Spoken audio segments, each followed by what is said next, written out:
أهلا، ده أول جزء من تعلم ال AI ودي episode 11 من تعلم البايثون.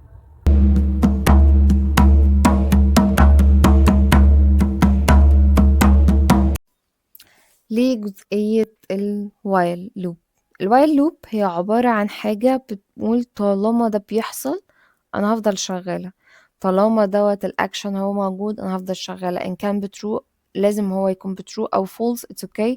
بس هو بالنسبة لي أنا دلوقتي لو حاجة شغالة طالما إنها تفضل شغالة. وايل زي بالظبط الرياضة، وايل ان هي او كانجلش عادي، وايل طالما حاجة موجودة انها تفضل شغالة. الشرط لو هو بترو، لو هو شغالة وانت مدت لهوش حاجة توقفه او انت مدت لهوش حاجة ان هو يطبعها هيهنج لك اللاب. فخلينا كحاجة بسيطة بس نبدأها واحدة واحدة. لو انا دلوقتي عندي شكل بالبتاعة الواي ده بالنسبة لي ايه؟ الواي ده بيجي يقول لي نهوت ان احنا عندنا نهوت كونديشن، ده كونديشن حلو وجوايا الكود، ده الشكل بتاعها. طيب بتتكتب ازاي؟ اول حاجة باجي واقول له ادي عندك وايل، الوايل بتاعتك مثلا الاي اللي هي مثلا موجودة اكبر من الخمسة، ويخلينا الاي بالنسبة لي هتبقى بايكوال 0. لو الاي بتيكوال هنا هو اكبر من الخمسة او اصغر هنا هو يعني من الخمسة، فساعتها print قيمة معينة الا وهي هتكون الاي. عايز اخليه هنا هو ان هو يزود، طالما الصفر بالنسبة لي مازال ان هو اصغر من الخمسة، فانت هتطبع وعايزك انك انت تفضل تزود. لو انا عملت ان هو يطبع بالطريقة ديت هيفضل دايما صفر صفر صفر وهيهنج لك اللاب، فما تعملش الحركة ديت. فاحنا هنوقف اللاب، فلنفترض في حالة ان انت عملت الحركة ديت انا الحمد لله هتوريك ازاي انك انت ما تعملش حركة زي ديت في حالة انك انت قررت تعمل حاجة زي كده واللاب بتاعك مش هيستحمل. جميل. فهنيجي نعمل ساعتها print للاي اللي موجودة، فانا عايزه يزود يكاونت، ما يفضلش يعد اصفار لحد ما لا نهاية. هو طول ما الشرط دايما متحقق هو فعلا هيفضل ان هو يطبع. انا عايزه ان هو يقف ازاي؟ يعني معناها ان انا محتاج شرط يخليه الشرط دوت يتحقق بحيث ان هو يبقى خلاص بفولس. بمعنى الصفر ان هو دوت دايما هتكون اصغر من الخمسة، ما هي منطقي اصغر من الخمسة فهتطبع صفر صفر زي ما شفت. ايه الشرط بقى اللي انا ممكن اخليه يزود لحد لما يوصل لخمسة فيستوب؟ انا نوت علشان اعرف اعمل كاونت بقول له مثلا plus equal 1، plus equal 1 ده كده هو عرف ساعتها ان هو هيزود واحد على الاي. زيها بالظبط كأني بقول له واحد كده تزود واحد وبعدين دوت هيكون بالنسبة لك الاي. فالاي بالنسبة لي دلوقتي مثلا فبقت واحد، فبقت واحد زائد واحد بقى بالنسبة لي باتنين. حلو. فالاي الجديدة هي بقت اتنين، فهنقول ان هو اتحطته اتنين، فبقت دلوقتي اتنين زائد واحد بقى تلاتة، فدلوقتي الاي الجديدة بقت بتلاتة، وهكذا بقت باربعة. فجت دخلت بقت باربعة، جت خرجت ان هو بقت بخمسة، فساعتها ان هو المفروض ان هو يستوب، عشان احنا مش عايزين نحد بالنسبة لي القيمة اللي موجودة. لو انا عايزة القيمة اللي تكون موجودة هنا هو ساعتها احط equal علشان هو يكون مثلا هيجيبها لي لحد عندها.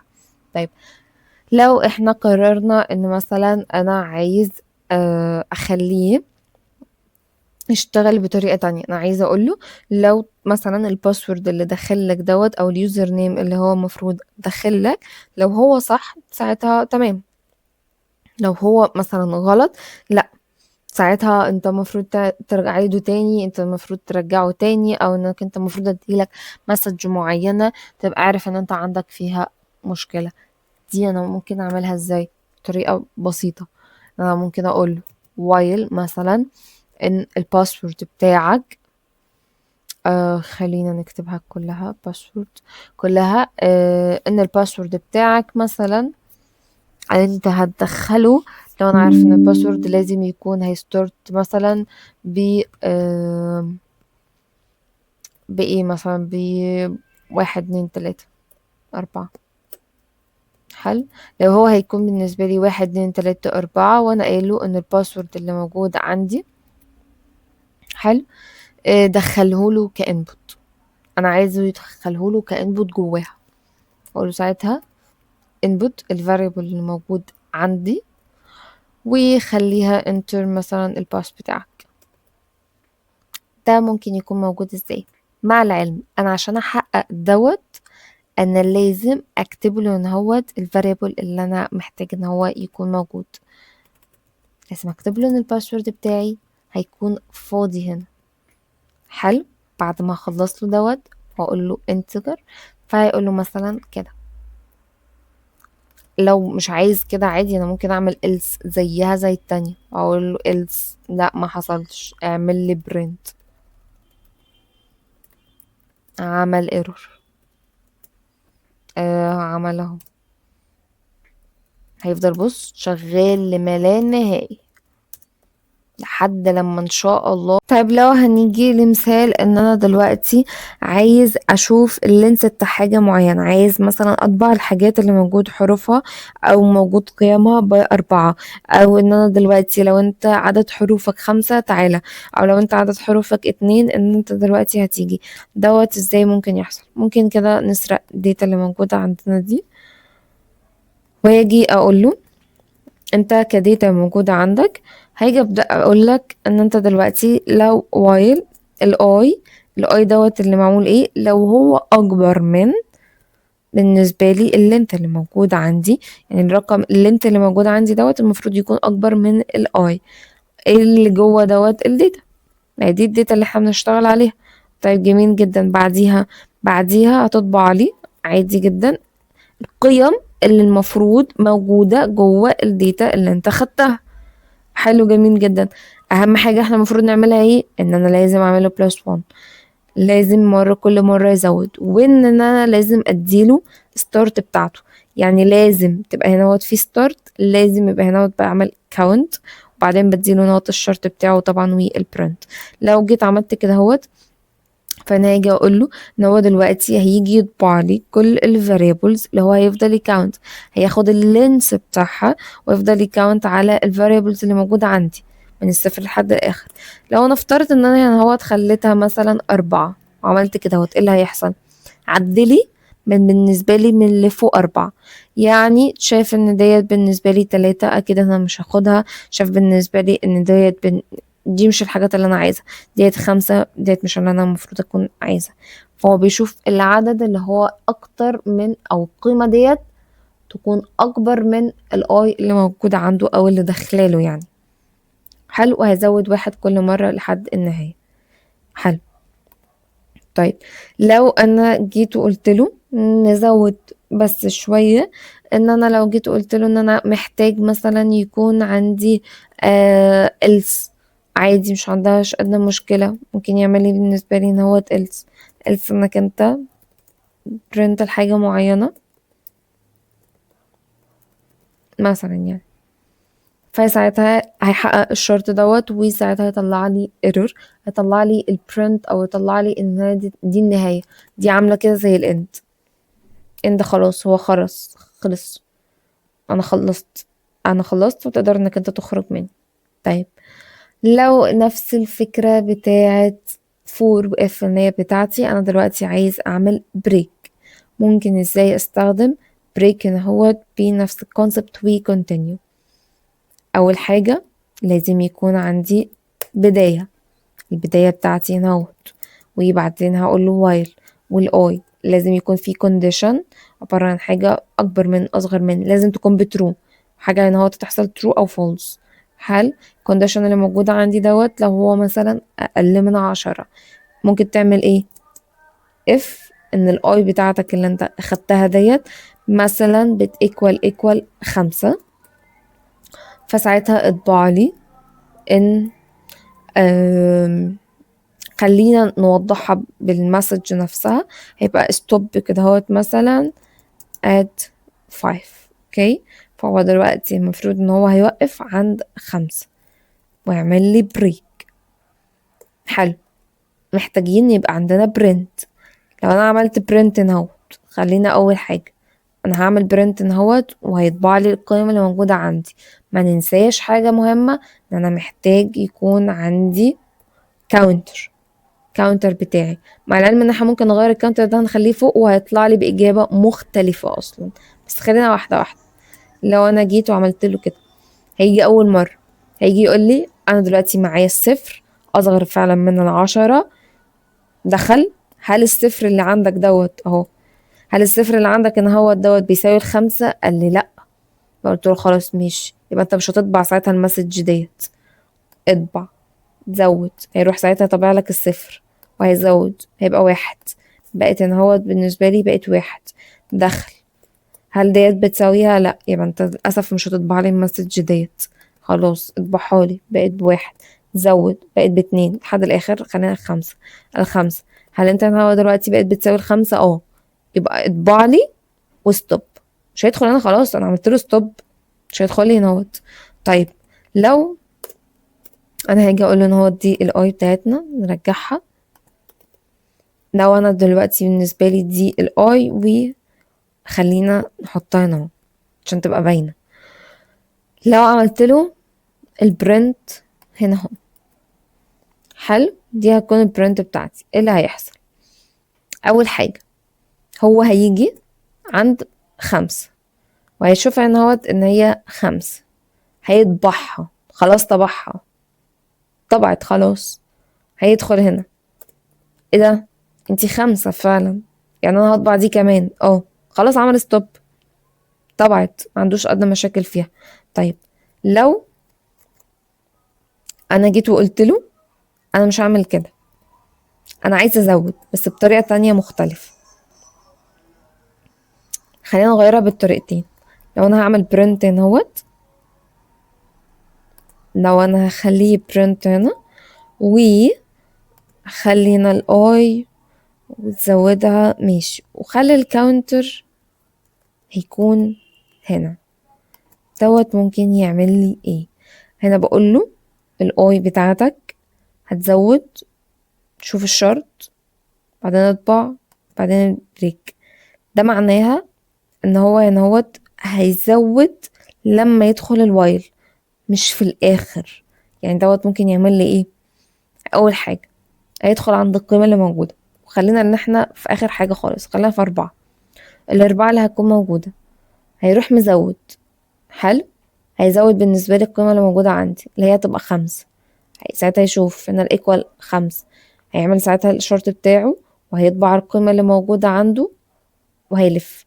ليه ان هوت يعني لو احنا قبل ال4 ب3، جميل، دي 3، دخل، زود، فدي مفروض بقت ان هوت ب4، تدخل ان هوت ب4، مش هيرضى ان هو يطبع. فخلاص انت ديت هتروح طبعا ال4، ما عندهاش ادنى مشاكل. اللي بعده الصفر ما اتطبعتش. ليه؟ لان انا لو جيت عملت له هنا الصفر، دخل زود على طول، ما خدش اكشن. صفر، زود على طول، بقت ب1. جيت هنا اهوت بقت ب1، عمل عادي المشكلة بتاعته، ما عندوش ادنى مشاكل، مش هيعمل بريك ساعتها، فهيطبع 1 وهكذا. فلما انا هاجي اعمل له ان هو هزود الاول، فهو هيزود على الصفر 1، فبالتالي هي خلاص اتلغت الصفر اللي كانت موجودة عنده. طيب لو انا بالنسبة لي عندي مثلا حاجة تانية مختلف لفكرة البريك. لو انا عندي وايل بتاعتي، واحنا قلنا ان احنا عندنا دي لازم تكون بترو، لو هي دايما المفروض تكون بترو، وجيت وقلت له مثلا انت دلوقتي عندك input لحاجة معينة، فلنفترض انا افترض ان انت عندك مثلا على الستيم دي عملت حاجة معينة، اوكي، ده هتكون دايما بترو. ودخلت له قلت له ان دوت اعمل لي input لحاجة معينة، دخل لي حاجة، يعني دخل لي حاجة معينة ايا يكن هي. قلت له اف ان السين دي بتاعتك اللي موجودة عندك ديت، لو انت مدخله مثلا ان هي بيرور، حلو، ساعتها اعمل لي بريك. يعني انا قايله له ساعتها اعمل لي بريك لو الانبوت اللي موجود عندك دوت هو دي معناها انها تبقى شغالة، البرنامج شغال يعني. فلو انت دخلت له ساعتها الانبوت بتاعك هستخدم الانبوت اهو من جوه عادي، ما عندوش ادنى مشاكل، والهم هستخدمه من جوه. لو انت دخلت له ساعتها ان هي ايرور، ساعتها هيعمل لك بريك. فنفترض ان احنا هندخله اي حاجة، مستحيل هيعمل ستوب. ليه مش هيعمل ستوب؟ عشان احنا عارفين ان هي دايما ان هو بترو، طالما هنا دايما بترو وانا مش مديالها اي حاجة تخليها انها توقفها، غير ان انا ممكن اعمل له بايرور. دي الشرط الوحيد اللي هو ممكن ساعتها يعمل بريك من البرنامج بتاعك. هيفضل البرنامج بتاعك شغال طول ما انت ما دخلتش القيمة اللي هو المفروض يكون مستنيها منك علشان يعمل ساعتها بريك. دي القيمة بتاعتك اللي هتكون بتاعت توقيف البرنامج بتاعك.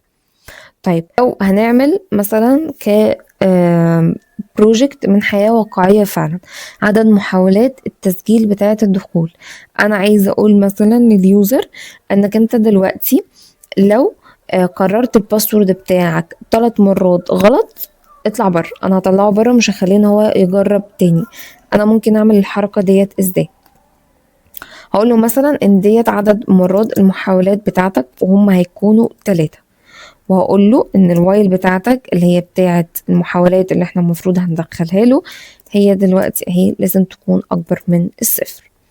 الباسورد بتاعك اللي احنا محتاجين ان احنا ندخله، وجوه الباسورد انا عايز ادخله انبوت، عايز ادخله كده انك انت هتنتر الباسورد بتاعك. طيب جميل، ايه كمان؟ هقول له لو الباسورد بتاعك ما عندوش ادنى مشاكل، خلاص تمام يا جماعه، لو الباسورد بقى زي الباسورد فعلا اللي انا المفروض مسجله، معندوش مشكلة، هتعمل لي ايه؟ هعمل لك برنت مثلا ان الاكسس بالنسبة لي معندوش ادنى مشاكل، اكسس مثلا ايه رايت. طيب لو ما حصلش، ممكن هو اطلع لي يعني خلاص الاكسس بتاعك صح. لو ما حصلش، انا ممكن اعمل ايه؟ هقول له else بايه؟ else بالنسبة لي انك انت كل مرة هتيجي وتنقص 1 من المحاولات اللي المفروض موجودة عندك، وساعتها تطبع لي ان لحد لما يخلصوا عدد المحاولات بتاعتك ان انت مثلا عملت wrong مثلا باسورد كل مرة. حلو، تعالى نعملها. انا اول مرة هعمل له باسورد غلط، عندي رونج باسورد، عامله باسورد غلط، عندي رونج باسورد، عامله باسورد غلط، خرج لي خلاص، جرب لي 3 محاولات وخرج لي. تعالى نعملهم ان انا هعمل اول مره باسورد غلط، وبعدين تاني مره عملت له ادمن، راح عمل لي ساعتها فعلا الباسورد بالنسبه لي صح، ما عندوش ادنى مشاكل. اخر حاجه خالص وهي الكونتينيو.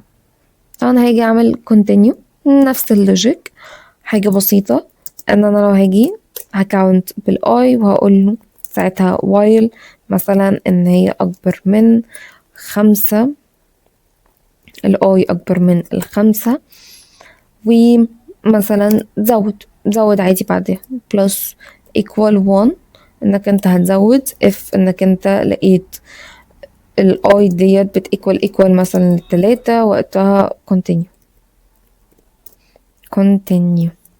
continue لإيه؟ انك انت تبرنت الاي، بس كده. انك انت لو شفت 3 ولقيتها continue كمل زي ما انت، ولا كأنك انت شايف اي حاجة، بس كده.